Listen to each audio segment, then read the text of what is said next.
श्री हनुमान अंक में उत्कल प्रदेश के प्रमुख श्री हनुमान मंदिर श्री जगन्नाथपुरी क जगन्नाथ मंदिर उड़ीसा में हनुमान जी की उपासना बहुत दिनों से प्रचलित है। इंद्रनीलमणि पुराण श्री जगन्नाथ जी का मुख्य पुराण है। उसमें भगवान जी ने श्री हनुमान जी को यह वर दिया है कि तुम्हें सदा पुरुषोत्तम क्षेत्र श्री जगन्नाथपुरी में मेरे अंतरंग भक्त के रूप में स्थान मिलेगा और इस क्षेत्र के घर घर में तुम्हारी पूजा होगी।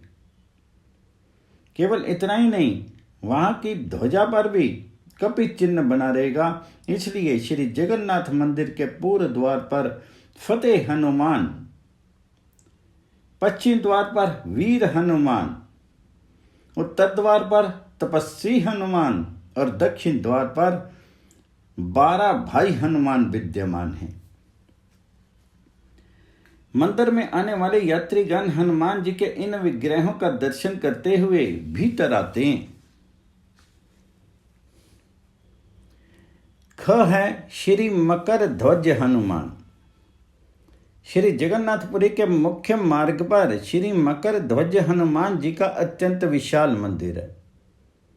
इनके विषय में एक किंवदंती है कि जब कामदेव इस क्षेत्र में प्रवेश करने लगे तब उन्हें हनुमान जी से युद्ध करना पड़ा तथा अंत में श्री हनुमान जी विजयी हुए, इसलिए इनका नाम मकर ध्वज हनुमान पड़ गया।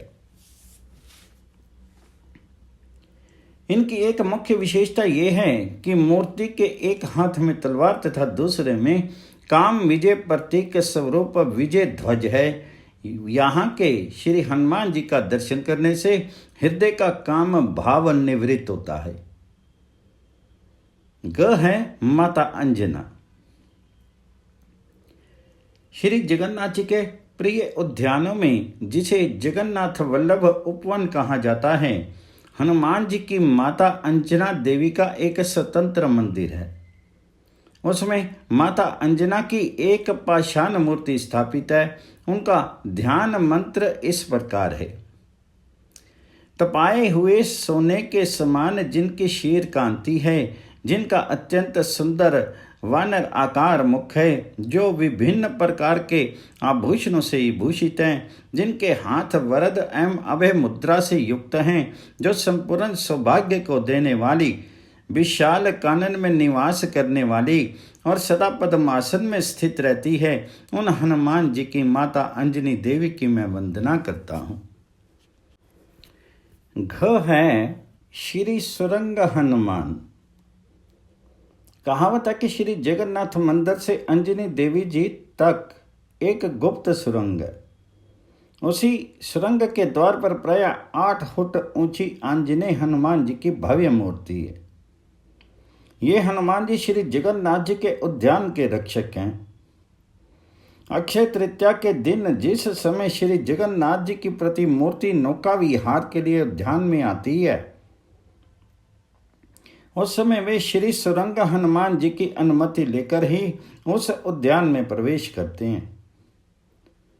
भगवान सर्वशक्तिमान होते हुए भी इन हनुमान जी की मर्यादा को सुरक्षित रखने के लिए इस प्रथा का पालन करते हैं।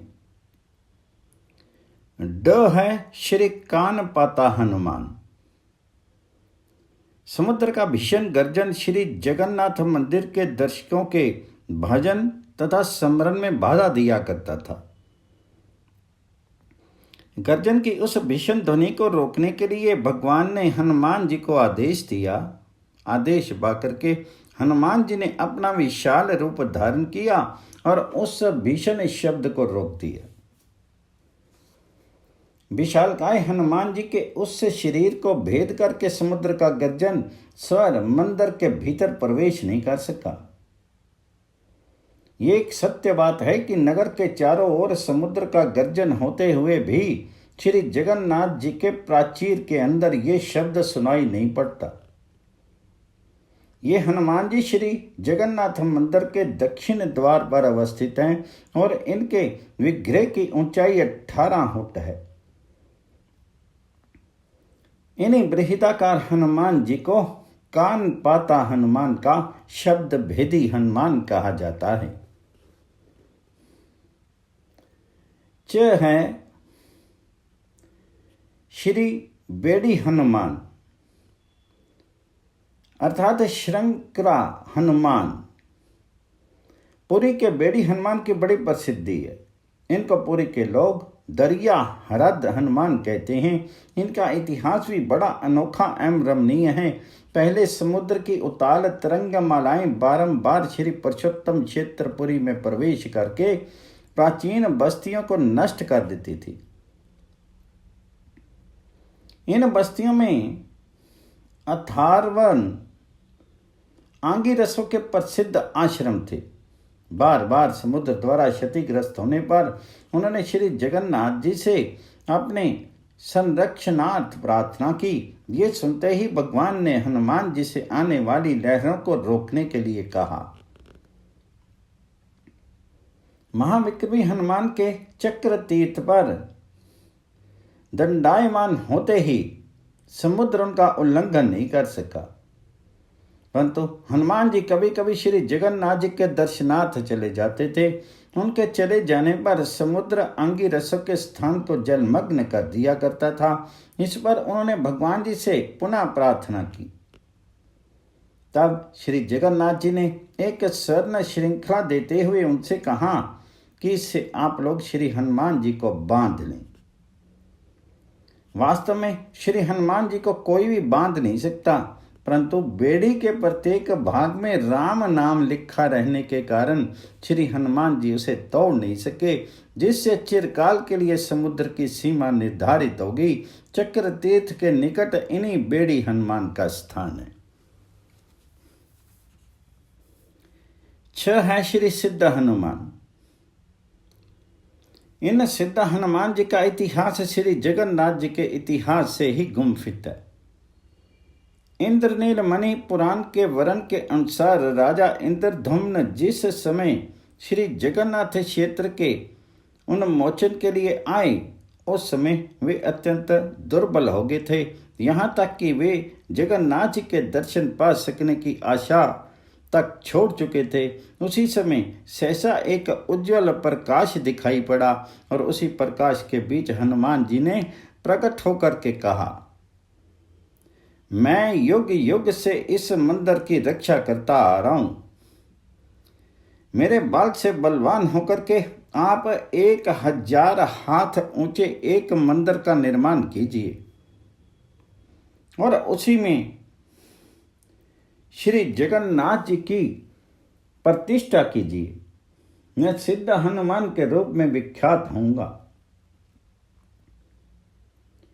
मेरे सिद्ध आश्रम में रहकर के आप पुरुषोत्तम क्षेत्र के निर्माण हेतु यत्न कीजिए। जो लोग विपत्ति काल में यहाँ सुंदरकांड का पाठ करेंगे उनके सब कार्य सिद्ध होंगे। आज पुरी क्षेत्र की उत्तर दिशा में इंद्रधुम्न सरोवर है। वहाँ सिद्ध महावीर जी का मंदिर है। इसका निर्माण कौशल तथा कारीगर भी दर्शनीय है। इन्हीं हनुमान जी की पूजा करके श्री जगन्नाथ मंदिर का निर्माण किया गया था। ज है उड़नता अर्थात उड़ते हुए हनुमान। ईसा की 16वीं शताब्दी में श्री संतदास नामक एक श्रेष्ठ हनुमत भक्त विद्यमान थे। उनकी उपासना से एक महान कार्य चमत्कारी रीति से संपन्न हो गया। एक समय की घटना है। भयंकर आंधी तूफान के कारण श्री जगन्नाथ जी का विशाल नील चक्र टेढ़ा हो गया। किसी भी कारीगर द्वारा उस नील चक्र को पूर्ववत कर सकना असंभव सा था। महात्मा श्री संतदास ने कहा कि इस क्षेत्र के रक्षक श्री हनुमान जी से प्रार्थना करनी चाहिए। इस पर मंदिर के सभी पुजारी तथा भक्त गण ने हनुमान जी से प्रार्थना की, तब अकस्मात एक विशालकाय वानर कहीं से आया और उस वक्र नील चक्र को मुहूर्त भर में पूर्ववत सीधा करके हुंकार करते हुए मंदिर की दक्षिण दिशा की ओर कूद पड़ा। जिस स्थान पर वे हनुमान जी कूद करके अंतर ध्यान हुए थे, उसी स्थान पर राजा श्री प्रताप रुद्र ने उड़नता हनुमान जी की स्थापना कर दी। वस्तुतः सारे जगन्नाथ धाम में श्री जगन्नाथ जी के सेवक के रूप में श्री हनुमान जी पूजित होते हैं और यहाँ का प्रत्येक व्यक्ति श्री हनुमान जी का भक्त भी है। सिरुली आगे सुरुली भुवनेश्वरपुरी सड़क पर स्थित चंदनपुर से लगभग 12 किलोमीटर की दूरी पर सिल्ली ग्राम है। इस ग्राम के पश्चिम भाग में महावीर हनुमान जी का मंदिर अवस्थित है। सिल्ली महावीर मंदिर उड़ीसा में हनुमान जी का प्रसिद्ध मंदिर एवं तीर्थ है। उड़ीसा के विभिन्न भागों से तीर्थ यात्री एवं भक्त प्राय प्रतिवर्ष हनुमान जी के दर्शन पूजन एवं मनोती के लिए यहाँ आते रहते हैं। लोगों में ऐसी दृढ़ आत्मा एवं श्रद्धा है कि सिरुली महावीर जी के दर्शन का अत्यंत मंगलदायक प्रभाव होता है। इसकी प्रतिमा 10 फुट ऊंची है। कहा जाता है कि यह प्रतिमा बहुत पुरानी है। ऐसी जनश्रुति भी है कि यह प्रतिमा स्वयं ही पृथ्वी को विदीर्ण करके प्रकट हुई है तथा प्रचंड प्राण स्पंदन से युक्त सजीव संभव मूर्ति है। श्री महावीर जी की यह द्विभुजी प्रतिमा कई दृष्टियों से विलक्षण है। इनकी दोनों भुजाओं के बीच की चौड़ाई 8 फुट है। इनकी दाहिनी जांघ पर सीता खोज के लिए जाते समय श्री राम द्वारा हनुमान को दी गई अभिज्ञान स्वरूप मुद्रिका की प्रतिकृति अंकित है। एवं उसी प्रकार सीता अन्वेषण के बाद लंका से लौटते समय सीता जी द्वारा संदेश सहीदानी के रूप में दी गई सिर की चूड़ामणि की छवि भी दर्शनीय है। दोनों जांघों पर इस प्रकार इन दोनों भूषण आकृतियों के अंकन से श्री हनुमान जी के सीता राम में होने का तथा श्री राम दूत अतुलित बल धामा होने का संकेत मिलता है। इस प्रतिमा के नेत्रों की ओर देखें तो वे समांतर में ना होकर के ऊपर नीचे की ओर उठे हुए विषम एवं 2 विपरीत दिशाओं में देखते हुए प्रतीत होते हैं।